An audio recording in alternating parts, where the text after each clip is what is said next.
buat teman-teman yang masih ragu untuk melihara kucing Anggora ini, jangan khawatir lagi, karena sebenarnya budgetnya bisa kita tentukan kalau kita lebih intens lagi dalam pemeliharaan kesehatannya. Yang pertama, kita harus memperhatikan dulu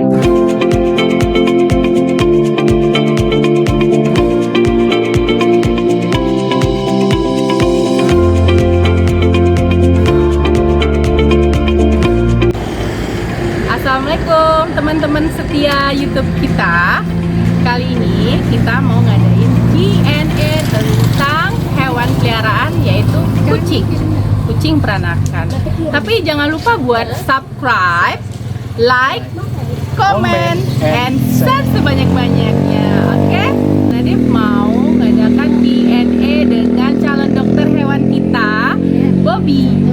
Ya, Bobby, kakak mau langsung tanya aja ya Bobby ya. Bagaimana cara perawatan hewan peliharaan kucing? Apakah beda peliharaan kucing peranakan dengan kucing kampung kalau kakak sebutnya? Kalau dari segi perawatan itu hampir sama ya antara kucing kampung dengan kucing-kucing perawatan atau pemeliharaan lainnya seperti Anggora dan lain sebagainya. Dan perawatan tersebut yang pertama itu adalah makanannya ya. Makanan pada kucing tersebut harus kita berikan yang sesuai dengan porsi makanan kucing itu sendiri. Dan makanan tersebut akan dipengaruhi dengan cocok atau tidak cocoknya pada kucing tersebut. Apabila cocok, berarti kucing tersebut akan menjadi kucing-kucing yang sehat dan lain sebagainya. Tapi apabila yang tidak cocok, kucing tersebut akan terjadi sebuah gangguan pada tubuhnya, seperti kerontokan dan lain sebagainya yang mengganggu aktivitas metabolisme dalam tubuhnya. Terus makanan kucing itu terbagi atas dua, ada makanan basah, ada makanan kering. Makanan basah itu seperti kalau yang dijual tersebut, kayak snack-snacknya itu ya, snack-snack tersebut ya. Terus yang kedua, kita dari segi perlengkapannya kayak kandang, kebersihan kandang juga harus kita jaga, karena kebersihan tersebut merupakan salah satu kunci juga kucing tersebut akan menjadi kucing yang sehat atau kucing yang tidak sehat sebagainya. Terus pemberian grooming ya, grooming di dalam 1 kali seminggu. Grooming tersebut adalah salah satu teknik pembersihan pada tubuh kucing, terutama pada kuku, pada bulu dan lain sebagainya. Terus yang terakhir adalah pemberian vitamin juga diperlukan pada kucing tersebut. Tadi kakak agak menarik sedikit tentang grooming ya. Pembersihan kucing secara berkala itu berapa dalam seminggu? Dalam seminggu palingan 1 kali dalam seminggu, itu paling maksimal. Tapi kalau dalam keseringan juga tidak bagus. Tidak bagus. Jadi semua sesuatu itu harus sesuai dengan porsi. Kalau kita mandikan, apa namanya, perawatan yang nomor 2 tadi apa? Grooming. Yang sebelumnya apa tadi? Yang kedua kata perlengkapan. Tentang pembersihan kandang ya. Pembersihan kandang ini pasir-pasirnya itu berapa kali kita harus tukar? Ya, kalau pasir-pasir itu dalam 1 kali 1 hari. Oh, ya. Sehari sekali ya? Ya, karena metabolisme pada kucing itu kan terjadi pada setiap hari ya, seperti pembuangan feses dan lain sebagainya, urin. Maka kebersihan tersebut harus kita bersihkan 1 kali sehari. Dari perawatan yang Bobby ceritakan tadi, apa yang lebih spesifik yang harus kita perhatikan kalau kita mau melihara kucing peranakan? Dari semuanya itu sangat diperlukan dalam kucing, tapi yang sangat pentingnya itu adalah makanannya. Walaupun lingkungannya sangat bersih atau lain sebagainya, tapi makanannya tidak cocok pada kucing tersebut, maka akan mengakibatkan metabolismenya terganggu.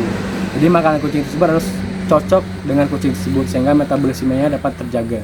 Nah, buat teman-teman yang belum mengerti metabolisme itu bagaimana, di sini seperti kayak diare ya, Bobby ya. Ada juga jadi susah BAB, jadi harus diperhatikan ya. Apakah dia kurang serat atau gimana, itu juga dipengaruhi ya. Sangat dipengaruhi sekali. Jadi Bobby, berapa kali kita harus datang ke dokter hewan untuk pemeriksaan? Ya, kalau pemeriksaan itu terutama pada pemberian vaksin ya. Karena vaksin itu gunanya untuk menghindari kucing-kucing tersebut terkena penyakit, untuk menjaga sistem imunnya. Dan kalau dari kucing tersebut itu pemberian vaksin terbagi atas 3 tahap.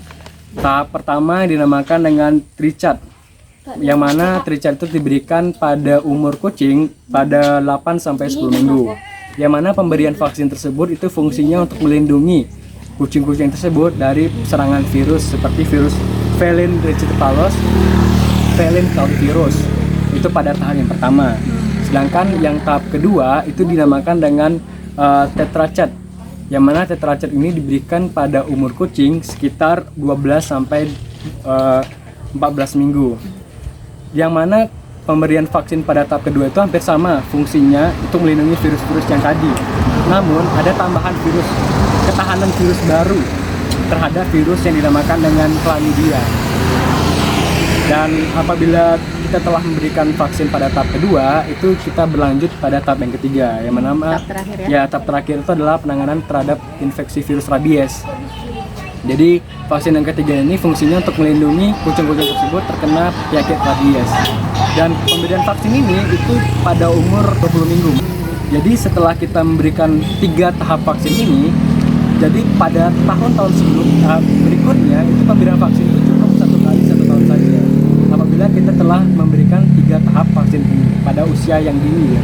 Oh gitu. Jadi buat teman-teman yang masih ragu untuk melihara hewan peliharaan seperti hewan peranaan ini, ya seperti kucing Anggora ini, jangan khawatir lagi karena sebenarnya budgetnya bisa kita tentukan kalau kita lebih intens lagi dalam pemeliharaan kesehatannya. Yang pertama, kita harus memperhatikan dulu pola makannya. Dari pola kesehatannya juga, yaitu pola kesehatan ini ada yang paling penting itu adalah vaksinasi.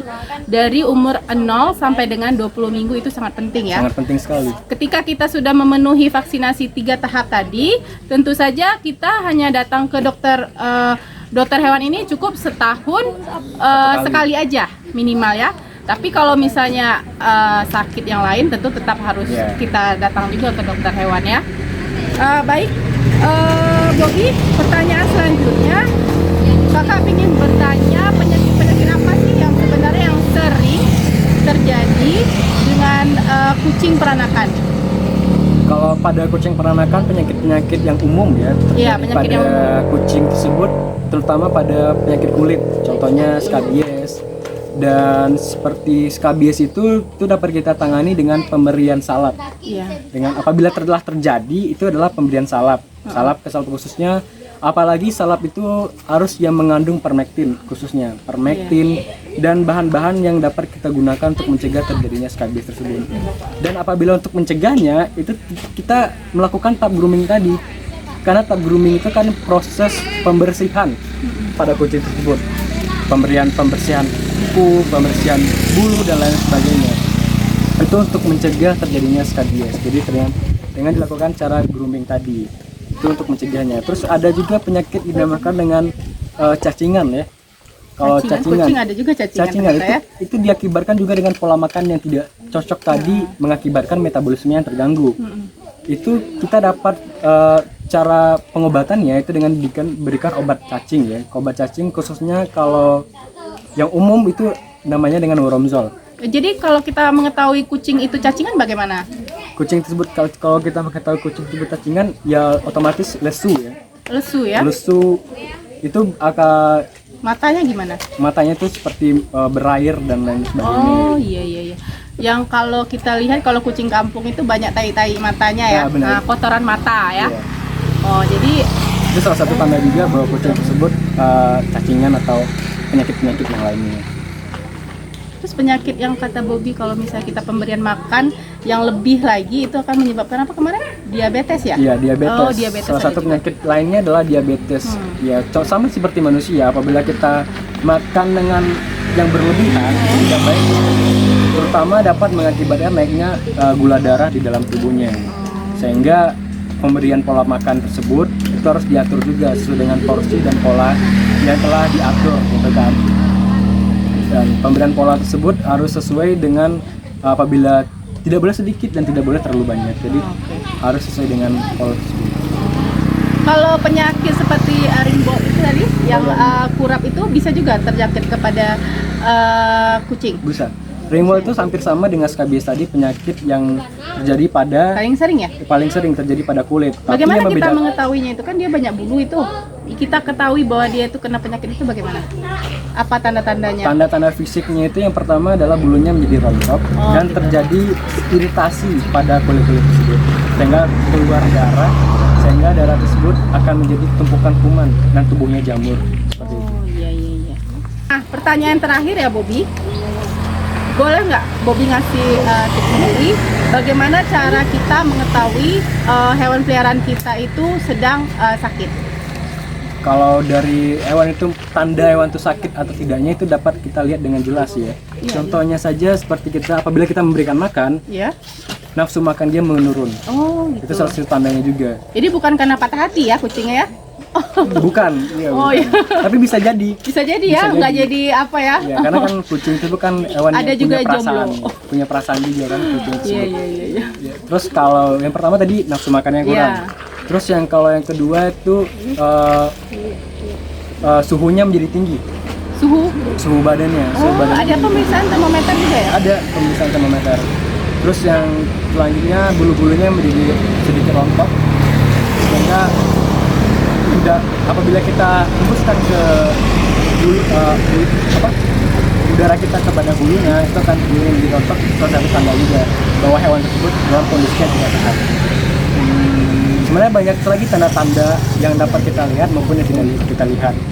Tapi salah satunya tanda-tanda tersebut yang seperti kita jelaskan tadi. Oh, itu yang paling penting ya. Sungguh menarik sekali bincang-bincang kita kali ini. Dan Mama Nanip juga mendapatkan beberapa informatif yang lebih detail lagi mengenai tentang hewan peliharaan. Jadi buat teman-teman channel YouTube kita yang ingin memelihara kucing Persia atau kucing Angora, harus nonton channel YouTube kita, karena channel YouTube kita telah membahas mengenai bagaimana cara melihara kucing Persia dan kucing Angora.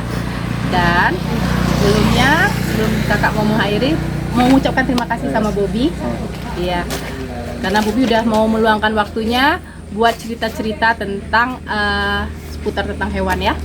Oke, buat penonton channel YouTube kita, jangan lupa sekali lagi untuk subscribe, like, comment, and share sebanyak-banyaknya. Terima kasih. Wabillahi taufiq wal hidayah. Wassalamualaikum warahmatullahi wabarakatuh.